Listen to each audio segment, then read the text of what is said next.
message in a weird way. But anyways, I was mainly thinking about because young kids are committing suicide, it seems, at untold rates nowadays, and I wonder why, and I wonder what can be done about it, and all these. It's kind of what everyone wonders about it, I think. If you have any, well, I mean, you in a certain sense don't have to wonder once you start considering it yourself. Why would someone kill themselves? Well, because life is unbearable, because the amount of pain you're feeling constantly, day to day. You can't even, I mean, you're going to try and get up early and clean your room. I mean, just every conscious waking second is just sheer agony. So why not just kill yourself?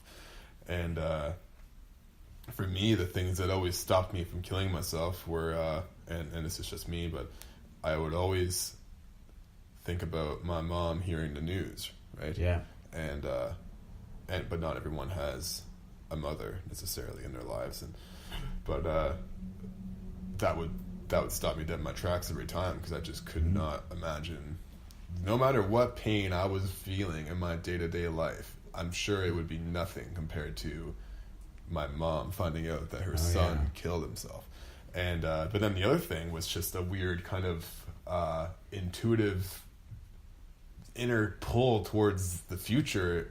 Just it sounds like I'm cheapening it, but it drives me nuts to not finish a book, even if I hate it. You gotta see it through. Yeah, what a story. Yeah. So it's like, well, absolutely, I agree. I'm the same way. Yeah. And so, but then I think, okay, so why might a young kid, and young boys, I think, kill themselves way more often than young girls do? I'm pretty sure that is the case. But, I feel like one reason might be that, I could be wrong about this. I could be so wrong about this, but I feel like one reason could be that they seriously don't believe that they have anybody that gives a fuck. And they seriously think that maybe not only do they think that there's no one that gives a fuck if they live or die, but that everyone around them might actually even be better off if they died. And that's a hell of a thought, but there's reasons to think that way, obviously, because people do think that way. And when you're talking with someone who's seriously considering suicide, you definitely can't say, oh, that's a stupid thing to think, because this is the shit that is inside their head day in, day out, and they're living with it. And if you have any hope in hell of pulling them off from the brink, you gotta certainly acknowledge everything that they're experiencing as being real for them. And I think one of the real messages that would be of use is that it talks, coming back to the whole, we're in the center of this intensely networked social environment, and if you kill yourself,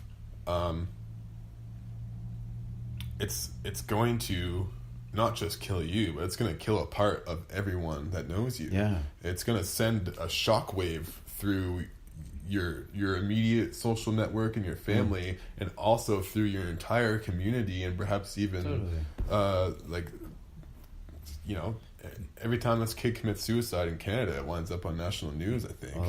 And maybe not every time, but I think about the idea that when you do have someone who you love very dearly in your life, and I hope that most people haven't experienced it, but to have someone you love very dearly violently ripped from your life, as you don't have to be a soldier in war to experience that deep cut.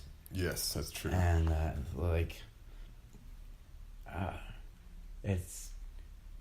I did talk to someone who was a grief counselor. I wasn't necessarily seeking help myself, but I was just very curious about some of the information I might be able to learn from talking to them. And they were saying it's with some of the young women that this man was talking to, was he could get them to open up, but it seems like boys were very reluctant to show any sign that they were feeling emotion, and they just clammed up. They were just quiet, what would then end up in a very dark situation of whether it be an attempted suicide or a suicide. Like, it seems like it's almost a part of the implied gender role that sometimes we face as young men, is that we will, at the drop of a hat, for no particular reason, display violence, and that we are unable to display emotion because it's a sign of weakness. And it's the both of those things can just lead to immense damage. And I hope that one day we can most certainly break that stigma. I'm not one to have a solution for this at the moment, but I think opening up to people, those around you, and telling them that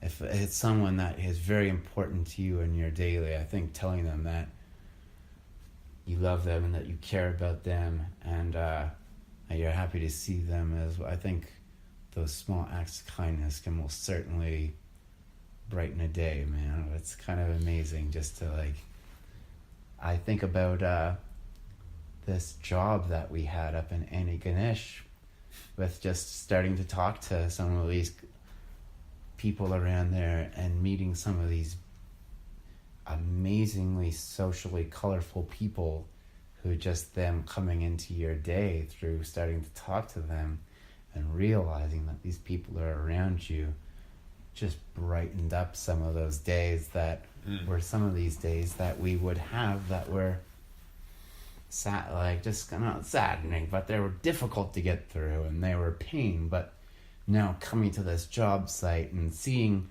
this old guy who was just so pumped to see us every day, just him screaming at us from across the who knows why site. He just was a I mean, for the folks I'm sure listening have no context, but there was this particular old guy in Ganesh who, as soon as he would see us on site, we just hear off in the distance this old raspy, "Oh, good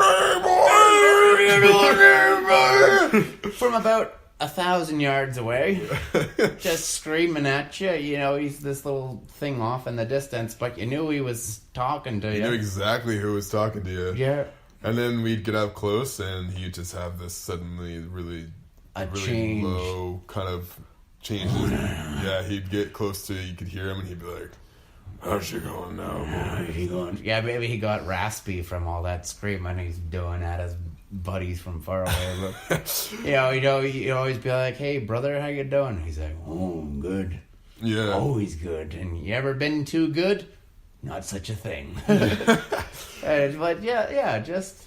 We'd all laugh and smile around that guy. But, and then who knows what's going on in his life, if he's got, like a wife who fights with him every day, or maybe his father is passing away.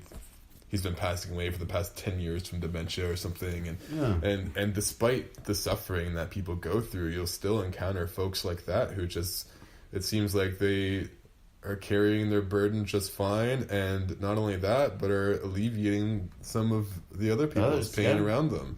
It's absolutely amazing and inspiring. It's like, damn, why I got such a fucking chip on my shoulder, I mean, I don't know, but man, it's just those moments of just a little bit of good, man. Just like, even just talking about this guy right now is putting a little bit of just like that fire in my heart, man.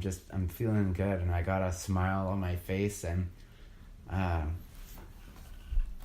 just think that, like, man, I really hope that I can do the same for other people, just to like be like, even if there's something difficult going on in my life, is I have a wonderful group of friends, and I have an amazing family, and I love them all very much, and I hope that at moments I can reciprocate, and even into a greater sense of just those people, is like maybe make some days turn around and go a little bit better, and like give to what I get given, give to others, and hopefully that will affect some kind of systemic change in the world, man. It's I think some it really does, hippy-dippy man. shit going on over here, brother. Yeah. It is hippy-dippy, but it's it seems fucking, like, to a degree of absolute dire significance that we all aim for that, because what if we don't? What if none one did? What kind of culture will we have? What kind of world will we live in? Lifeless, heartless. And this is one of the things, because there's so much, and a lot of it is well placed, and well, it's well placed and it's valid, and a lot of Western culture critique, especially from a lot of the younger folk around, like you and I are definitely the younger folk, but now there's younger folks younger than us, and anyways, okay, so let me get to the point. There's an awful lot of it almost to me turns into just unproductive bashing of Western culture, and a lot of it, it's well placed and fair enough, and there are lots of things wrong, and there's lots of room to improve. Yeah. No denying that. I don't think anyone's arguing that. I haven't actually met anyone arguing that. But you can't throw the baby with the bathwater, because the Western culture that I was raised in and that I still live in and experience on a daily basis when I go to work and I go out to get my groceries and everything, is I interact with human beings who seem like, by and large, they care and they want to be civil and they want to be treated like a human being, and they treat others like human beings. Well, like the fact that I spent 7 months hitchhiking across the country in this Western culture, which is deemed as being poisonous and toxic and patriarchal and domineering and over competitive and all these things, and I'm sure like there's little airs of truth in a lot of that stuff. But the fact that I would stick my thumb out on the side of the road, just covered in dirt in some random highway in the middle of Ontario, have a random old couple pick me up in their nice car, like they're not. I wasn't picked up by people who were my age in shitty vans or anything. I was picked up mostly by well-established middle-aged people with nice vehicles and families, and they would take me into their house and they'd feed me supper, and next thing you know, I went from camping out in a ditch next to a graveyard in the highway to the next night I'm sitting in a hot tub with a beer in my hand with this family, and with a full belly and my own bed to sleep in, and then the next morning they drove me to a good spot on the highway to hitchhike from the next day. And I think you can't critique the West without acknowledging its merits, because there is there are real good people here, and there are real ethics and morals to our way of life here, and people do care for each other, and people do look out for one another, and I feel like I haven't been able to really stick my finger on it, but I feel like there's something really dangerous about becoming overly critical of the situation we're in, because you can blame all your problems on the society and not take any responsibility for your life, and then B, you might actually start acting for the sheer destruction of the society, because you could get deluded into thinking it's actually the reason for all your problems, and then it becomes a situation akin to having a tyrannical boss.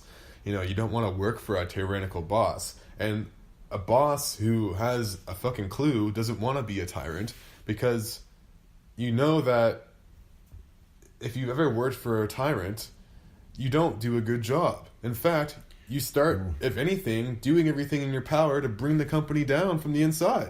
Yeah. Because you hate it and you feel miserable. And so, like when Turns out good workers have good productivity.